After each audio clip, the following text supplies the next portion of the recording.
যারা রোজা রাখে না তারা বলে যে রোজা না রাখে একরকম পাপ করছি, আর ইফতার না করে কবিরা গুনাহ করবো নাকি? ইফতার তো করাই লাগবে।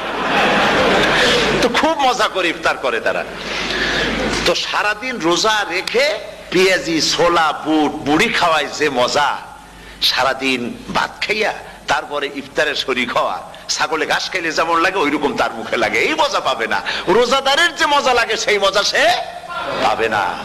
সারা মাস রোজা থাকার পর, আল্লাহর হুকুম মেনে সারা রাত রোজা রাখার পর, তারপরে ঈদের দিনে জামা কাপড় পরিষ্কার করে শেরওয়ানি গায়ে লাগাইয়া, পাঞ্জাবি পরে, আতর মেখে, এরপরে ঈদের জামাতে যখন দাঁড়ায় যায়, সে যে মজা পায়, সারা মাস রোজা রেখে ঈদের জামাতে গিয়ে সে যে মজা পায়, যে রোজা রাখলো না, ঈদের দিনে খুব জামা, পাজামা, সেন্ট এগুলো মেখে টেকে প্রথম কাতারে গিয়ে দাঁড়ায় গেছে, ও সেই মজা পাবে না। ওর মনের মধ্যে একটা চোর চোর ভাব থেকেই যায়।